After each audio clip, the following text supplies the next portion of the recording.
స్పష్టంగా తెలియజేస్తూ ఇప్పుడు గౌరవనీయులైనటువంటి మన యువ నాయకులు కార్యనిర్వాహక అధ్యక్షులు కేటీఆర్ గారిని మాట్లాడుతుంది. జై తెలంగాణ, జై తెలంగాణ. నాకు తెలుసు అక్కడ కొద్దిగా ఎండ కొడుతుంది, ఇబ్బంది అవుతుంది. పేరు పేరున వేదిక పైన పెద్దలు, గౌరవనీయులు, మాజీ మంత్రివర్యులు, అన్న ఈ కార్యక్రమానికి అధ్యక్షత వహిస్తున్న తలసాని శ్రీనివాస్ యాదవ్ గారికి, గౌరవనీయులు మన పెద్దలు శాసన మండలిలో ఉపాధ్యక్షులు గౌరవనీయులు శ్రీ బండా ప్రకాష్ గారికి, గౌరవ మాజీ ఉప ముఖ్యమంత్రి పెద్దలు గౌరవనీయులు జనాబ్ మొహమ్మద్ మహమూద్ అలీ సాబ్, గౌరవనీయులు పెద్దలు శాసన మండలి సభ్యురాలు దివంగత ప్రధానమంత్రి స్వర్గీయ పివి నరసింహారావు గారి సుపుత్రిక శ్రీమతి సురభి వాణీదేవి గారు, గౌరవ మషీరాబాద్ శాసనసభ్యులు అన్న ముఠా గోపాల్ గారు, అట్లాగే గౌరవ ఎమ్మెల్సీ సోదరులు దాసోజు శ్రవణ్ గారు, పార్టీ కార్యాలయ ప్రధాన కార్యదర్శి రావుల చంద్రశేఖర్ రెడ్డి గారు, మాజీ ప్రధాన కార్యదర్శి గౌరవనీయులు ఈరోజు అనుకోకుండా మా మధ్యన ఉన్న పెద్దలు ప్రొఫెసర్ శ్రీనివాస్ రెడ్డి గారు, వేదికపైన ఆసీనులైన ఇతర గౌరవనీయులైన మాజీ ప్రజాప్రతినిధులు, గౌరవనీయులైన పెద్దలందరికీ, వేదిక ముందున్న పెద్దలకు, వేదిక ముందున్న మా ఆడబిడ్డలకు, అన్నదమ్ములకు, ఎండలో కూడా ఓపికగా ఉన్న మా అన్నదమ్ములకు, అక్క చెల్లెళ్ళకు అందరికీ, పత్రికా మిత్రులకు పేరు పేరున అందరికీ నమస్కారం. 29 నవంబర్ 2009వ సంవత్సరం నాడు సరిగ్గా 16 ఏళ్ల కిందట కేసీఆర్ గారు ఆమరణ దీక్ష కూర్చున్న రోజు.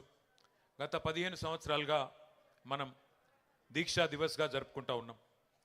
అయితే ఈ 15-16 సంవత్సరాలలో చాలా చరిత్ర, చాలా కాలం గడిచింది, చాలా కొత్త చరిత్ర కూడా వచ్చింది.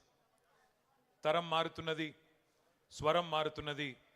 ప్రతి 30 ఏళ్లకు ఒక్కొక్కసారి ఒక జనరేషన్ అంటే ఒక తరం కూడా మారుతూ ఉంటుంది. మొన్నటిదాకా జెన్ ఎక్స్ అన్నారు, తర్వాత జెన్ వై అన్నారు, తర్వాత ఇప్పుడు జెన్ జెడ్ అంటున్నారు. ఉడుకు నెత్తురుతో ఉరకలెత్తే యువ రక్తం ఎప్పటికప్పుడు ముందుకు వస్తూనే ఉంటుంది. ప్రతి నవతరం తన 7 తరాల కథను ఖచ్చితంగా తెలుసుకోవాలి. అప్పుడే తమ భవిష్యత్తు ఎట్లా ఉంటుందో, తమ కథ ఎటు ముందుకు సాగుతుందో అర్థమవుతుంది. నువ్వు పుట్టిన మట్టి కథ, నిన్ను పెంచిన జాతి కథ చదవకపోతే నువ్వు చదివిన చదువులన్నీ వ్యర్థమే అన్నాడు ఒక మహాకవి. ఇప్పుడే పెద్దలు శ్రీనివాస్ యాదవ్ గారు రామాయణం గురించి, మహాభారతం గురించి కూడా ప్రస్తావించినారు. మనందరికీ తెలుసు రామాయణంలో హీరో ఎవరు, అందరికీ తెలుసు. ఎవరు?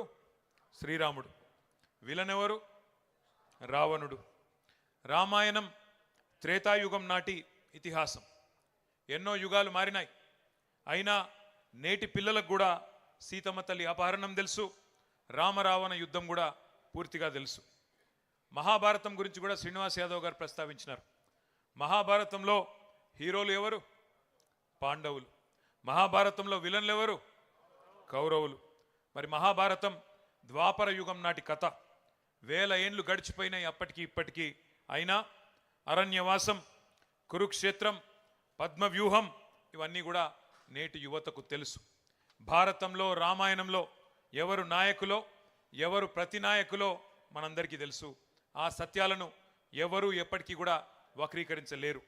ఎందుకంటే తాళపత్ర గ్రంథాల కాలం నుంచి గ్రాఫిక్ సినిమాల వరకు, డిజిటల్ కాలం దాకా రామాయణం గురించి, మహాభారతం గురించి ఎప్పటికప్పుడు చెప్పుకుంటూనే ఉన్నాం. అట్లాగే ముందుకు తీసుకొని పోతున్నాం. చరిత్రను, ఇతిహాసాలను, పురాణాలను ఒక తరం నుంచి ఇంకొక తరానికి నిరంతరం అందిస్తూనే ఉన్నది మన భారతదేశం. అట్లాగే ప్రతి ప్రాంతానికి, ప్రతి రాష్ట్రానికి, ప్రతి దేశానికి చరిత్రలు, గాథలు కూడా ఉంటాయి.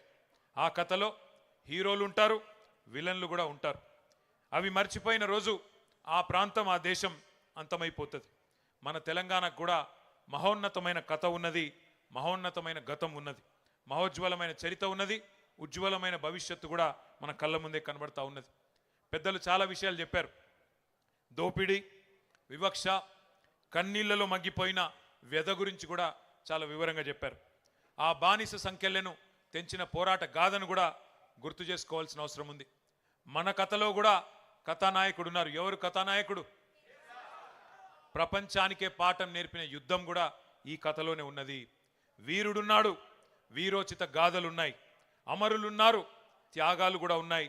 మన కథలో కూడా కౌరవులు ఉన్నారు, సైంధవులు ఉన్నారు, శకుని మామలు కూడా ఉన్నారు, రావణాసురులు ఉన్నారు, మారీచులు ఉన్నారు, రకరకాల దుర్మార్గులు ఈ కథలో కూడా ఉన్నారు. భారతదేశ స్వాతంత్రాన్ని మనం చూడలేదు, స్వాతంత్ర పోరాటం గురించి వినడమే తప్ప చూడలేదు. కానీ స్వరాజ్య సమరాన్ని తలపించిన మన రాష్ట్ర పోరాటాన్ని మన కళ్ళతో చూసే అదృష్టం మనకు దక్కింది.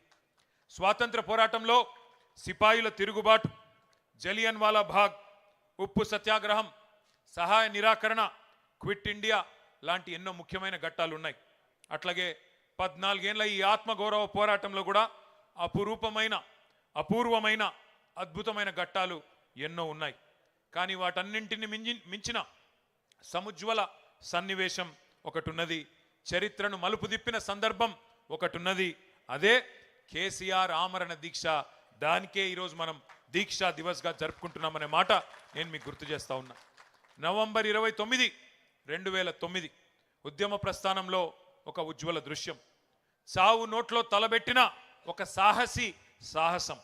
కేసీఆర్ సచ్చుడో తెలంగాణ వచ్చుడో, కేసీఆర్ శవయాత్రన తెలంగాణ జైత్రయాత్రన, ఏదో ఒకటి తేలాలి అని ఒక మహానాయకుడు గర్జించిన రోజు నవంబర్ 29, 2009. ఒక నినాదం, ఒక సమరనాదం జాతిని, యావత్ జాతిని ఏకం చేసింది. ఆ 11 రోజులు పోరాట సముద్రం పోటెత్తి సునామీ సృష్టించిన రోజులు ఆ 11 రోజులు.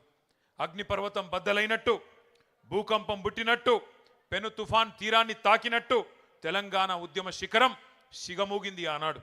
ముక్కోటి గొంతులు ఒక్కటై, 4 దిక్కులు ఏకమై, ఊరు వాడ ఉర్రూతలూగింది ఆ దీక్ష సందర్భంగా.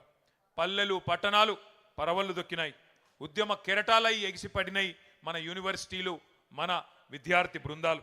మడిదున్నే రైతు, బడికెళ్లే విద్యార్థి, కార్ఖానాలో కార్మికుడు, కార్యాలయంలో ఉద్యోగి, నల్లకోటు వేసుకున్న లాయరు, తెల్లకోటు వేసుకున్న డాక్టరు, కలం బట్టిన జర్నలిస్టు, దేశ విదేశాల్లోని ఎన్ఆర్ఐలు విజృంభించి రోడ్ల మీదకొచ్చి బిడ్డా మా తెలంగాణ మాకియ్యి అని బరిగీసి కొట్లాడిన ఒక ఉత్కృష్టమైన సందర్భం ఆనాటి కేసీఆర్ గారి నిరాహార దీక్ష.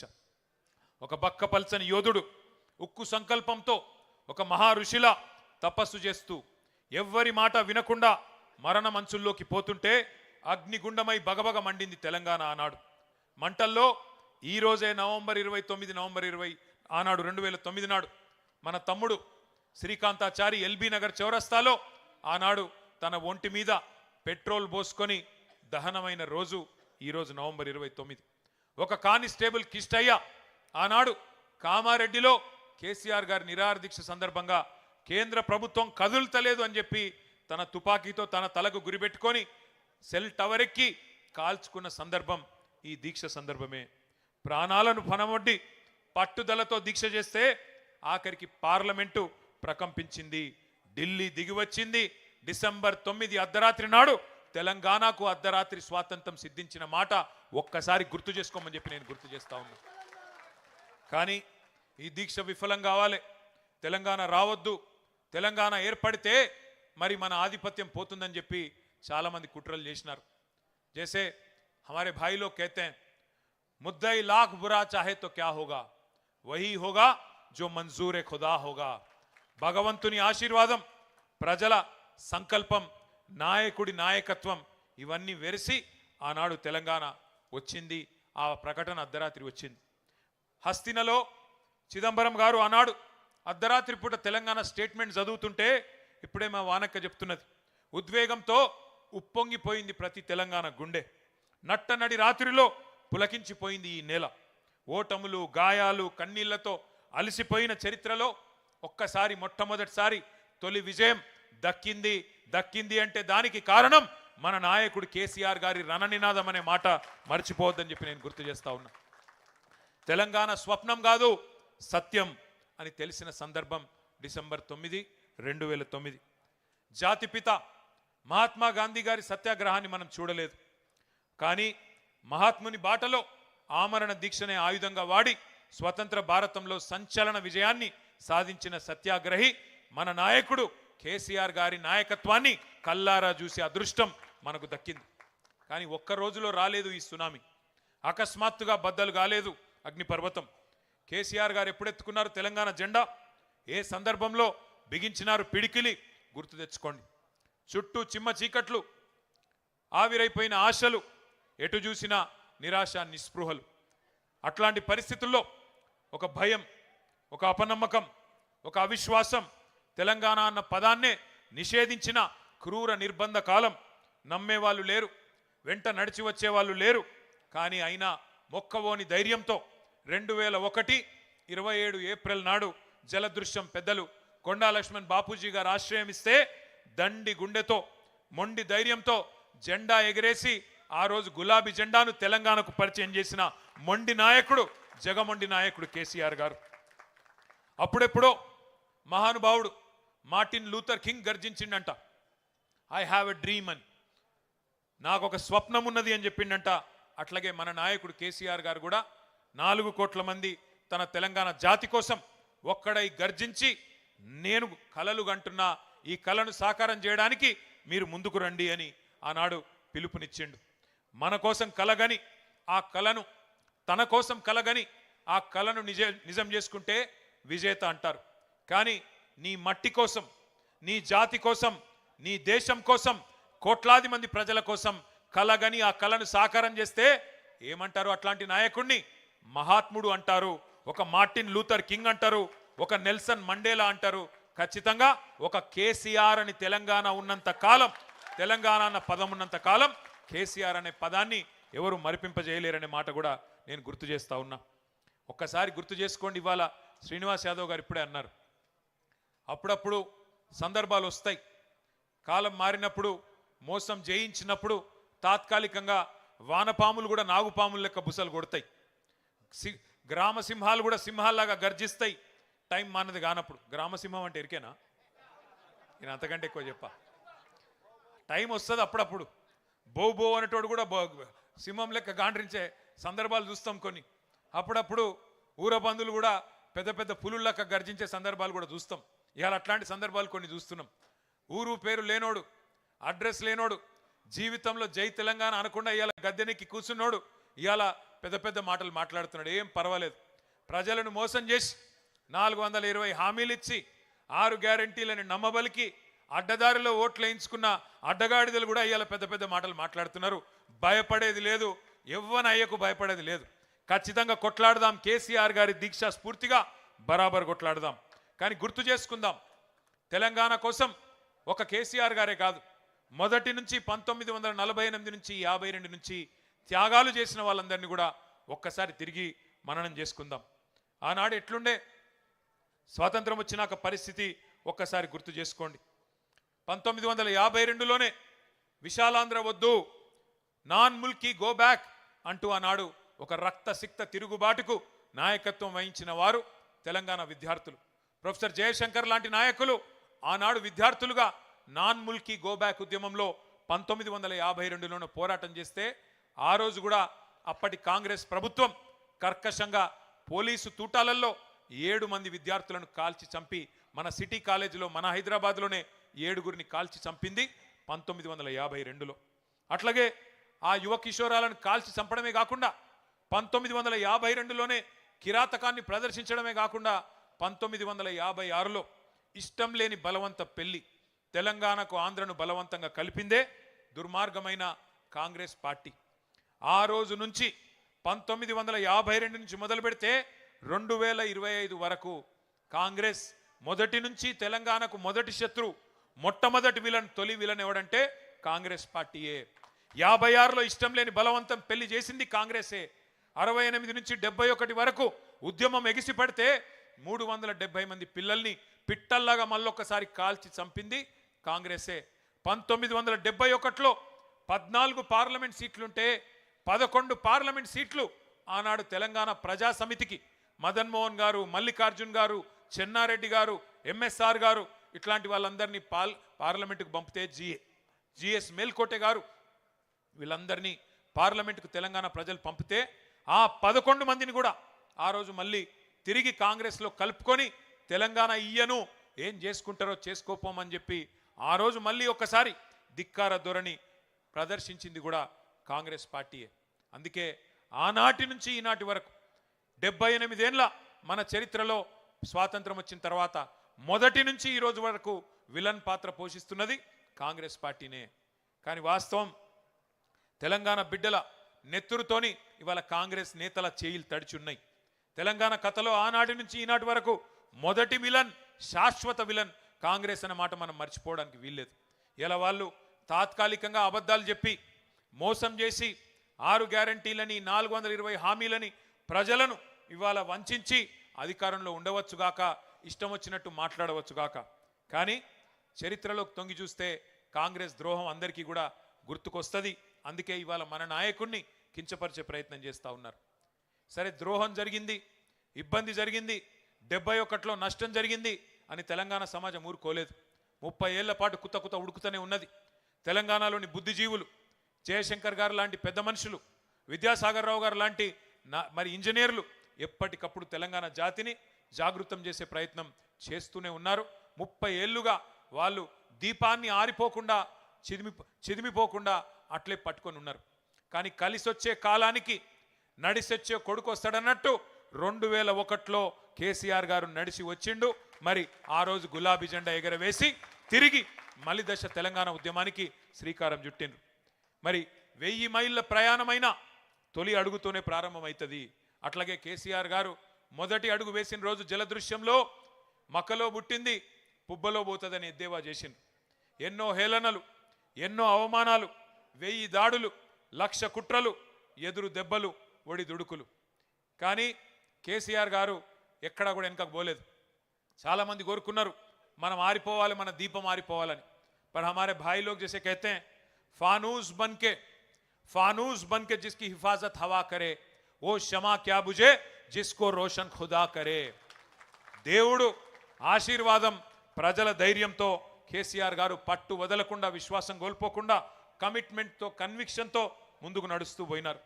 ఉద్యమ బాటను వీడితే రాళ్లతో కొట్టి చంపండి నన్ను అనే అధికారం ఇచ్చిన నాయకుడు, అనే నినాదం ఇచ్చిన నాయకుడు భారతదేశ చరిత్రలో కేసీఆర్ తప్ప ఎవరు లేరు. ఆంధ్రప్రదేశ్ నుంచి పోతున్నా తిరిగి తెలంగాణలోనే కాలు పెడతా అనే దమ్మున్న నాయకుడు ఒక్క కేసీఆర్ తప్ప భారతదేశంలో ఎవరు మనకు కనబడలేదు. విశ్వాసానికి విశ్వరూపం కేసీఆర్. అందుకే ప్రజల్లో విశ్వాసం సన్నగిల్లవద్దని చెప్పి ఆనాడు ఎదురు దెబ్బలు తగిలినప్పుడు కేసీఆర్ గారు ఒక పాట స్వయంగా రాసిండు. ఏమని రాసిండు? పాట రాయడమే కాదు, రచించడమే కాదు, పాడించి మనకు అందజేసిండు. సిపాయిల తిరుగుబాటు విఫలం అయ్యిందనుకుంటే వచ్చునా దేశానికి స్వాతంత్రం, రాజీ లేని పోరాటమే విజయం సాధిస్తుంది, ముమ్మాటికి తెలంగాణ రాష్ట్రం వచ్చి తీరుతుంది అని పాట రాసిందే కేసీఆర్. అట్లా తన రచనతో, తన గలంతో, తన కలంతో ఉద్యమానికి ఊపిరిలూది తాను విశ్వాసంతో ఉంటే సరిపోదు, ప్రజలు కూడా నమ్మకం కోల్పోవద్దని చెప్పి విశ్వాసాన్ని నిరంతరం నూరిపోసింది కేసీఆర్ నాయకత్వం. ఉద్యమం ఏ స్థాయిలో ఉన్నదన్నది కాదు, కేసీఆర్ ఉన్నాడు అనే ఒకే ఒక్క నమ్మకమే తెలంగాణలో పోరాటాన్ని సజీవంగా ఉంచింది. పడిపోయింది, పనైపోయింది అనుకున్న ప్రతిసారి ఉద్యమాన్ని ఉవ్వెత్తున ఒక ఫీనిక్స్ పక్షిలాగా అంబరాన్ని చుంబించే విధంగా ముందుకు తీసుకొని పోయింది కేసీఆర్ నాయకత్వం. ఊహకందని వ్యూహాలను రచించిన చాణక్యుడు కేసీఆర్. ఎదురుదాడి ఎప్పుడు చేయాన్నో, వెనుకడుగు ఎప్పుడు వేయాన్నో కేసీఆర్ గారికి తెలిసినట్టుగా ఎవరికి తెలియదు. ఇలా కొంతమంది అనుకుంటున్నారు కేసీఆర్ గారు సంవత్సరంన్నర నుంచి కనబడతలేడు, వినబడతలేడు, మాట్లాడతలేడని. నేను వాళ్ళకు గుర్తు చేస్తున్నా, గోడకు ఏలాడదీసిన తుపాకీ కూడా సైలెంట్గానే ఉంటుంది, కానీ తీసినప్పుడు దాని కథ తెలుస్తుంది. గోడకు ఏలాడదీస్తే తుపాకీ కూడా సైలెంట్గానే ఉంటుంది, కానీ ఎప్పుడు బయటికి రావాలో, ఎప్పుడు పేలాలో, ఎప్పుడు ఏం చేయాలో ఆ నాయకుడికి తెలుసు. అందుకే కేసీఆర్ మాట్లాడితే సంచలనం, కేసీఆర్ మాట్లాడకపోతే కూడా సంచలనమే. ఇవాళ ముఖ్యమంత్రి ఉన్నాడు ఇక్కడ, ఒక ఆయన ఒక 3 ఫుట్ ఉంటాడు కానీ తీస్మార్కాన్ లెక్క మాట్లాడతాడు. ఆయన పెద్ద పెద్ద మాటలు మాట్లాడుతున్నాడు. నేను ఒక్కటే అడుగుతున్నా, 2 ఏళ్లలో ఒక్క ఉపన్యాసం చెప్పినావు ఆ కేసీఆర్ పేరు చెప్పకుండా? నీ పేరు ఒక్కసారైనా తీసుకున్నాడు ఆ కేసీఆర్? 2 ఏళ్లలో ఒక్కసారి తీసుకున్నాడు ఆ కేసీఆర్ నీ పేరు? ఒక గది నీ స్థాయి, ఒక గది కేసీఆర్ స్థాయి. అందుకే నేను చెప్తున్నా, నాయకుడు ఎప్పుడు నాయకుడే, అర్భకుడు ఎప్పుడు అర్భకుడే. మనం ఫరక్ పడేది ఏం లేదు. ఇట్లా మాట్లాడితే మళ్ళీ నాకు పొగరంటారు. ఏం చేయాలి? ఉన్నది ఉన్నట్టు చెప్తే అదో బాధ. నాయకుడిని నాయకుడేనే అంటారు, అర్భకుడిని అర్భకుడే అంటారు. నువ్వు ఎన్ని పిల్లి మొగ్గలేసినా, ఎన్ని కుప్పిగంతులేసినా అవి హనుమంతుని ముందు కుప్పిగంతులు అయితే తప్ప నీతోను ఊది గాలది పీరి లేవది, ఏం చేసుకుంటావో చేసుకోపో. ఇంకొక మాట కూడా నేను చెప్తున్నా, ఇలా చరిత్ర చెరిపేస్తే చెరిగిపోయేది కాదు. ఒక మిలియన్ మార్చ్, ఒక సాగర హారం, ఒక సకల జనుల సమ్మె, ఒక వంట వార్పు, ఆధునిక ప్రపంచం ఎన్నడూ చూడని అపురూపమైన పోరాటాలు ఎన్నో కేసీఆర్ గారు మనకు పరిచయం చేశారు. అట్లాగే ఒక్క పిలుపునిస్తే గడ్డిపోచల లెక్క పరేషన్ను మన టీఆర్ఎస్ ఎమ్మెల్యేలు ఎన్నో సందర్భాలలో ఎంపీలు రాజీనామా చేశారు. ఇలా మన పార్టీలోకి వెళ్ళి గెలిచిన వాళ్ళు ఒక 10 మంది పోయి అవతలు ఉన్నారు. ఏ పార్టీలు ఉన్నారో చెప్పుర్రా అంటే వాడు చెప్పే ధైర్యం కూడా లేదు. వాళ్ళు కూడా మాట్లాడుతారు. ఏడున్నారా అంటే 7 ఉండాలని గాడినే ఉన్నామంటారు. వీళ్ళు కూడా నాయకులు, వీళ్ళకి మనం భయపడాలి. దమ్ముంటే రాజీనామా చేసి రా. 10 మందిని తీసుకున్నాడు కాదు, దాచిపెట్టుడు కాదు, స్పీకర్ అర్రలా దాచిపెట్టుకుడు కాదు, రాజీనామా చేసి ప్రజాక్షేత్రంలోకి రా. ఎవలేందో నీళ్ళేందో పాలేందో తేలిపోతాయి. తెలంగాణ ప్రజలు తీర్పు చెప్తారనే మాట ఇవాళ నేను దీక్షా దివస్ సందర్భంగా రేవంత్ రెడ్డిని సవాల్ చేస్తా ఉన్నా. ఉద్యమ పార్టీని మింగేయడానికి కాంగ్రెస్ పార్టీ కుట్రలు కుతంత్రాలు ఎన్నో చేసింది. మన 10 మంది ఎమ్మెల్యేలని ఇవాళ మొదటిసారి కాదు కాంగ్రెస్ తీసుకున్నాడు. 2004లో 5లో కూడా తీసుకుపోయినరు. 26 మంది గెలిస్తే మనోళ్ళు ఆ రోజు కూడా 10 మందిని తీసుకుపోయింది ఇదే దిక్కుమాలిన కాంగ్రెస్ పార్టీ. ఆ రోజు కూడా మన వాళ్ళని ఎమ్మెల్యేలను 10 మందిని ఎత్తుకపోయింది ఇదే దిక్కుమాలిన కాంగ్రెస్ పార్టీ. కానీ ఈ కౌరవులు, సైంధవులు, మారీచులు, విలన్లు ఎప్పుడు కూడా ఉంటారు, ప్రతి కథలో కూడా ఉంటారు. కానీ వాళ్ళని కొట్టి మళ్ళీ గెలుస్తేనే అదే మరి మన కథ కూడా రక్తి గడుతుంది. అందుకే నేను మీకు ఒక కథ గుర్తు చేస్తున్నా. బాలనాగమ్మ కథ ఎరికైనా మీకు ఎవరికైనా? బాలనాగమ్మను కుక్కలాగా మార్చి ఎత్తుకపోయి పాతాళంలో బంధించిండు మాయల ఫకీర్. కానీ మాయల ఫకీర్ ప్రాణం ఎక్కడున్నది? 7 సముద్రాల అవతల మర్రి చెట్టు తొర్రలో ఉన్న చిలుకలో ఉన్నది. బాలనాగమ్మ బంధనాలు తెంచాలంటే నీకు ఆ రహస్యం తెలవాలి. అట్లాగే 7 సముద్రాలు దాటి ఆ చిలుకను పట్టుకొని దాని గొంతు బిసికే సాహసం కూడా కావాలి. బాలనాగమ్మ కథలో ఆ సాహసం చేసి తల్లిని కాపాడుకున్నాడు కొడుకు బాలవర్ది రాజు. మన కథలో తెలంగాణ తల్లి సంఖ్యలను తెంచిన తనయుడు ఎవరు? తల్లికే జన్మనిచ్చిన తనయుడు, తల్లికే దాస్య శృంఖలాలను తెంచిన తనయుడు, ఉద్యమంలోంచి ఉద్భవించిన ఆ తెలంగాణ తల్లికి ప్రణమిల్లిన తనయుడు మన నాయకుడు కేసీఆర్. అందుకే గర్వంగా చెప్పుకుందాం, కేసీఆర్ అనే 3 అక్షరాలు, కేసీఆర్ అనే 3 అక్షరాలు లేకుంటే ఇవాళ తెలంగాణ లేదు అన్న మాట అక్షర సత్యం. ఎవడు అవునన్నా కాదన్నా ఇది వాస్తవం. ఇంకొక మాట కూడా నేను అంటా ఉన్నా, బాధ అనిపిస్తుంది. ఇప్పుడే అన్న వాళ్ళు చెప్పిండ్రు, ప్రకాష్ అన్న చెప్పిండు, సీనన్న చెప్పిండు. మన సంస్కారం, మనము సోనియా గాంధీని రేవంత్ రెడ్డి లెక్క బలిదేవత అనలే. రేవంత్ రెడ్డి అన్నాడు బలిదేవత అని, మీరు నేను కాదు. 1000 మందిని బలి తీసుకున్న బలిదేవతవు నువ్వు, మా పిల్లలను చంపిన బలిదేవతవు నువ్వు అని మీ ముఖ్యమంత్రి, ఇవాళ మీ ముఖ్యమంత్రిగా ఉన్న నాయకుడు ఆ రోజు సోనియా గాంధీని తిట్టిండు. కానీ మా సంస్కారం, మా నాయకుడి సంస్కారం, మీ కాంగ్రెస్ పార్టీని 2014లో చిత్తుగా ఓడించిన అసెంబ్లీకి వచ్చినాక సోనియా గాంధీకి కూడా ధన్యవాదాలు చెప్పిన సంస్కారవంతమైన నాయకుడు మా నాయకుడు కేసీఆర్. అది మా సంస్కారం. ఇది మీ దిక్కుమాలిన భావదారిద్ర్యం. ఇవాళ ఒక ఆయన అంటున్నాడు, ప్రదేశ్ కాంగ్రెస్ కమిటీ అధ్యక్షుడు, ఉద్యమంలో ఎక్కడున్నాడో ఎవరికి తెలియదు ఆయన, మహేష్ కుమార్ గౌడ్. ఆయన కూడా మాట్లాడుతుండు కేసీఆర్ది దొంగ దీక్షనట. నేను అంటున్నా, దొంగ దీక్షనా కేసీఆర్ది? 11 రోజులు చేసింది దొంగ దీక్షనా? మరి ఆ రోజు ఇక్కడ రాష్ట్రంలో కాంగ్రెస్ ప్రభుత్వమే, కేంద్రంలో కాంగ్రెస్ ప్రభుత్వమే. ఆఖరికి డిసెంబర్ 9 నాడు కేంద్రం ప్రకటన చేసిన నాడు కూడా కాంగ్రెస్ ప్రభుత్వమే కదా. ఏమున్నదా ప్రకటనలా? ఏమన్నాడు చిదంబరం గారు? తెలంగాణ ప్రక్రియ ప్రారంభిస్తున్నాం, కేసీఆర్కు విజ్ఞప్తి చేస్తున్నాం, మీ ప్రాణం ముఖ్యం, దయచేసి దీక్ష విరమించండి అని మీ నాయకుడు, మీ కేంద్ర హోంమంత్రే కదా చెప్పింది. అప్పుడు ఎక్కడ పోయినాయి మీ తెలివితేటలు? రాష్ట్రంలో కాంగ్రెసే, కేంద్రంలో కాంగ్రెసే. మరి దీక్ష దొంగ దీక్ష అయితే ఎందుకు విజ్ఞప్తి చేసిండ్రు కేసీఆర్ గారు దీక్ష విరమించాలని? ఇవాళ మాట్లాడడానికి సిగ్గుందా అని నేను అడుగుతా ఉన్నా. దీక్షను దొంగ దీక్ష అని అవమానం చేయడానికి మీకేమైనా ఇంగితం ఉందా, సంస్కారం ఉందా? నీ పార్టీకి కానీ నీకు కానీ తిట్టాలంటే ఇప్పుడే మా సీనన్న చెప్పిండు, మేము నోరు తెరిస్తే మీరు మరి చెవులు మూసుకోవాల్సి వస్తుంది, రక్తం కారుతుంది చెవులకి వెళ్ళి. కానీ మేము మీలాగా సంస్కారహీనం కాదు. తప్పకుండా ప్రజల తరపునే ఉంటాం, కొట్లాడుతూనే ఉంటాం.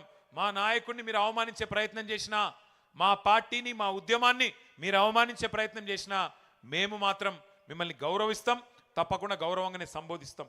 ఒక మాట మాత్రం పక్కా, మీరు మమ్మల్ని అవమానిస్తే పడతాం, కానీ ఇవాళ మీరు చేస్తున్న పనులు ఒక్కసారి ఆలోచించండి. ఏ పోరాటం అయితే పరాయి పెత్తనానికి వ్యతిరేకంగా ఆధిపత్యాన్ని ధిక్కరించి మన ఆశలకు, మన కీర్తికి, మన ఘనతకు, మన చరితకు, మన సంస్కృతికి, మన భాషకు, మన యాసకు అన్నిటికీ ప్రతీకగా తెలంగాణ తల్లి రూపాన్ని ఆవిష్కరించుకున్నామో ఇవాళ ఆ తల్లిని కూడా అవమానం చేసే ప్రయత్నం నీ దిక్కుమాలిన కాంగ్రెస్ పార్టీ చేస్తూ ఉన్నది. ఇప్పుడు మళ్ళీ ఆ తల్లికి కూడా అవమానాలు ఎదురవుతూ ఉన్నాయి. తెలంగాణ తల్లి చేతిలో బతుకమ్మను మాయం చేసిండ్రు ఈ మాయల పకీర్లు. మన అమ్మను తీసేసి కాంగ్రెస్ బొమ్మను పెట్టిండ్రు ఇవాళ సెక్రటేరియట్ల. తెలంగాణ తల్లిని తీసి కాంగ్రెస్ తల్లిని ఇవాళ సెక్రటేరియట్లో పెట్టిండు. తెలంగాణ తల్లి వద్దు అని ఎదురుగా సెక్రటేరియట్ ముంగట రాహుల్ గాంధీ తండ్రి విగ్రహం పెట్టిండు. ఈ దీక్షా దివస్ సాక్షిగా ఒక ప్రతిజ్ఞ మనందరం చేయాలి. ఇవాళ దీక్షా దివస్ సాక్షిగా కేసీఆర్ పోరాట స్ఫూర్తిగానే చెప్తున్నా, తిరిగి అదే జాగల తెలంగాణ తల్లిని పెట్టే బాధ్యత మనందరిది. బరాబర్ పెడతాం. మళ్ళీ తిరిగి ఆ తెలంగాణ తల్లి చేతుల్లో బతుకమ్మ పెట్టే బాధ్యత కూడా మనందరిది. తప్పకుండా గుర్తుపెట్టుకోవాల్సిన సందర్భం. మళ్ళీ ఈ దీక్షా దివస్ స్ఫూర్తిగా తెలంగాణ సోయిని సానబెట్టుకోవాల్సిన రోజు గుర్తు చేసుకుందాం.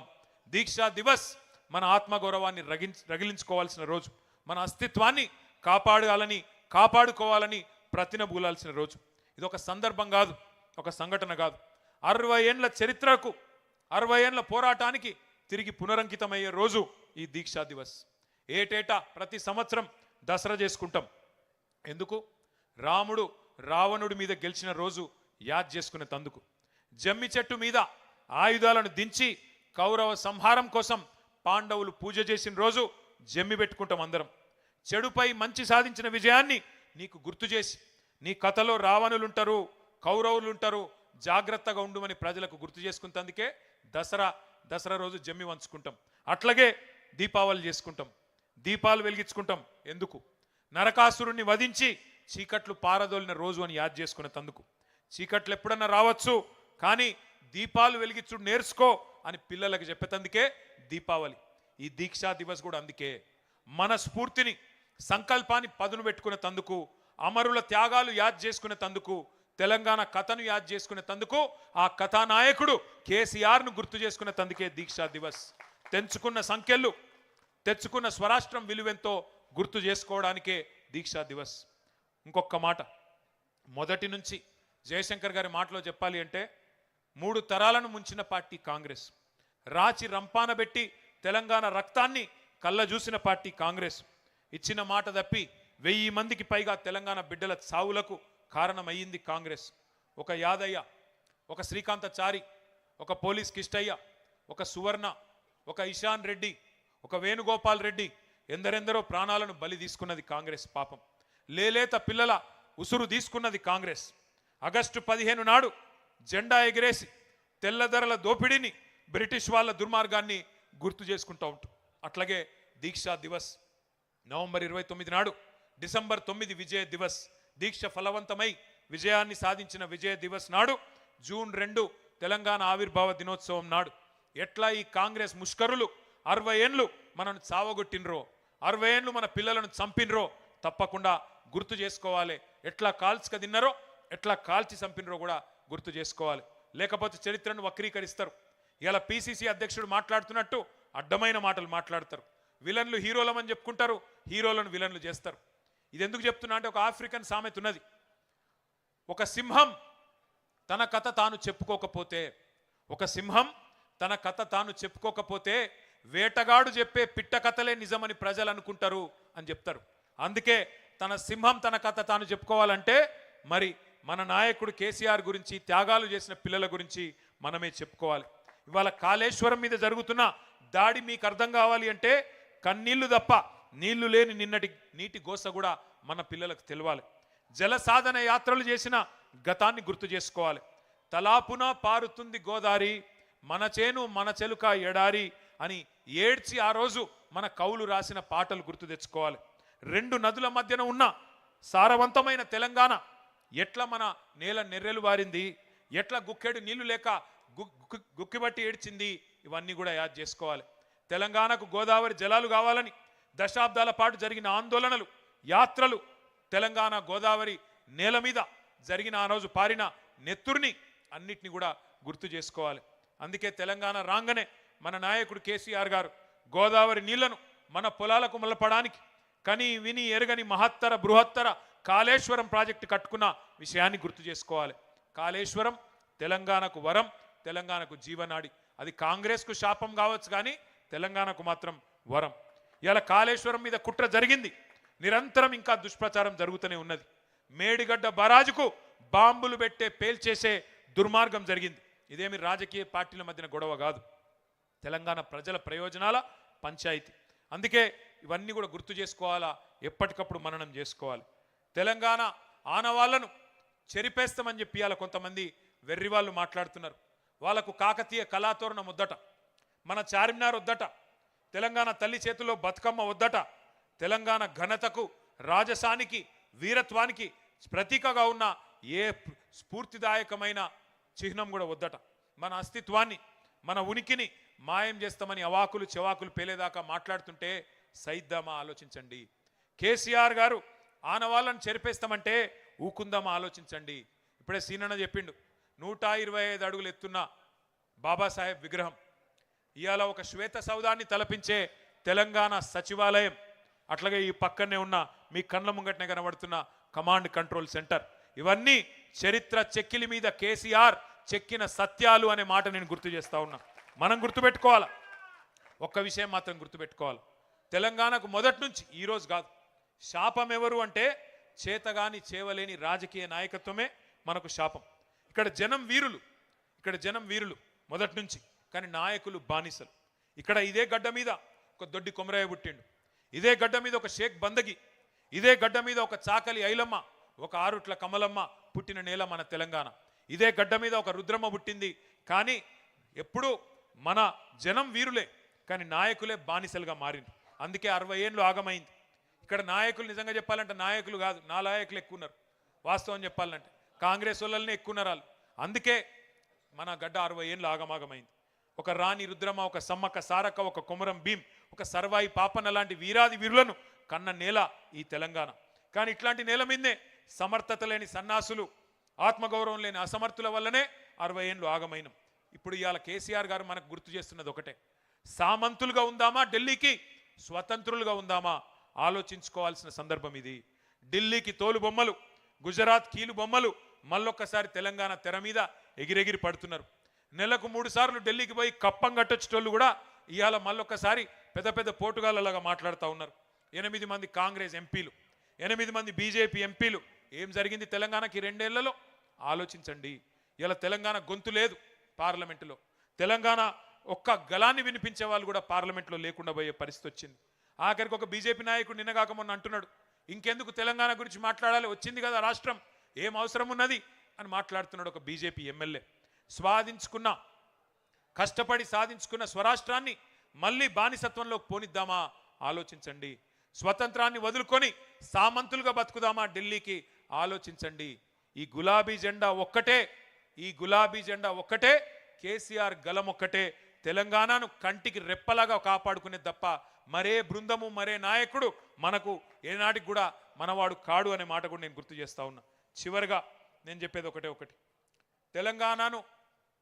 తెలంగాణ తల్లి కడుపున పుట్టిన పార్టీ మన పార్టీ, తెలంగాణను కడుపులో పెట్టుకొని కాపాడుకునే పార్టీ మన పార్టీ. ఉద్యమ పార్టీగా ప్రపంచమే అబ్బురపడే పోరాటాలు చేసినాం. అధికార పార్టీగా దేశానికే నమూనాగా ఉండే అద్భుత అభివృద్ధిని ఆవిష్కరించుకున్నాం. ప్రతిపక్ష పార్టీగా ప్రజల తరపున కొట్లాడుతూ ప్రభుత్వాల మెడలు వంచుతున్నాం. 25 ఏళ్ల ప్రస్థానం మనది. ఏ స్థానంలో ఉన్నా ప్రజల హృదయమే మన అసలు స్థానం. ఏ పక్షంలో ఉన్నా మనది ప్రజాపక్షమే. ఒక ప్రాంతీయ పార్టీగా 25 ఏళ్ల పండుగ జరుపుకుంటున్న గొప్ప ఏడాది ఈ సంవత్సరం. బీఆర్ఎస్ చరిత్ర అంటేనే తెలంగాణ కథ, తెలంగాణ ఆత్మకథ. సిల్వర్ జూబ్లీ జరుపుకుంటున్న స్వీయ రాజకీయ అస్తిత్వం మనది. 25 వసంతాల లాంగ్ మార్చ్ మనది. అర్ధశతాబ్దం మైలురాయి వైపు ప్రయాణం జరుగుతున్న పయనం మనది. మలుపులు ఎన్ని వచ్చినా అలుపు సొలుపు లేకుండా ప్రవహించే జీవనది బీఆర్ఎస్. ఆటుపోట్లు తట్టుకొని రాటుదేలిన మనం. ఎత్తుపల్లాలు ఎన్నో చూసినాం. పడ్డ ప్రతిసారి బలంగా మళ్ళీ తిరిగి లేచి నిలబడ్డాం. అట్లాగే బూడిద కుప్పలోంచి ఫినిక్స్ పక్షిలాగా మళ్ళీ తిరిగి లేస్తాం. మన తెలంగాణ ఆత్మను మనం గౌరవించుకున్నంతగా, మనం ప్రేమించినంతగా ఎవ్వరు కూడా ప్రేమించలేరు. అలిగిన కోపతాపాలున్నా తెలంగాణ కుటుంబం మనది. సర్దుకుందాం, పొత్తుల సద్దిమూటై ముందుకు పోదాం, అందరి బంధువై అలుముకుందాం. తెలంగాణ సోయి లేని పరాయి పార్టీలు ఎన్నటికైనా మనకు ప్రమాదమే. తెలంగాణ గలం బలం ఎన్నటికైనా మనమే. అస్తిత్వాన్ని కబలించాలని ఎవరైనా చూస్తే కలబడదాం. ఆత్మగౌరవాన్ని ఎవరైనా తొక్కాలని చూస్తే తిరగబడదాం. అభివృద్ధిని ఆగం చేయాలని చూస్తే అగ్గిపెడదాం. సస్యశ్యామల దృశ్యాలను మాయం చేయాలని చూస్తే సమరం చేద్దాం. తేరుకున్న తెలంగాణను, మేలుకున్న తెలంగాణను, కోలుకున్న తెలంగాణను మసిబూస్తాం, మన్నుబోస్తాం, మసిబూసి మారేడుకాయ చేస్తామంటే మరలబడదాం. ఖచ్చితంగా ఈ గులాముల ఎగురులాటంతా కూడా కొంతకాలమే, వచ్చే కాలమంతా గులాబీలదే అనే మాట నేను మీకు మళ్ళొక్కసారి తెలియజేస్తూ, కేసీఆర్ గారి దీక్షా దివస్ పూర్తిగా కేసీఆర్ గారి నాయకత్వ పటిమనే మనకు ముందు నడిపించే శక్తిగా ముందుకు పోదాం. తప్పకుండా బంగారు తెలంగాణను సాధించుకుందామని చెప్పి మళ్ళొక్కసారి మీకు విజ్ఞప్తి చేస్తూ, జై తెలంగాణ. కేసీఆర్ గారి నాయకత్వం గట్టిగా అన్ని పిడికిలు లేవాలి. కేసీఆర్ గారి నాయకత్వం. జై తెలంగాణ. తెలంగాణ మన వీరులకు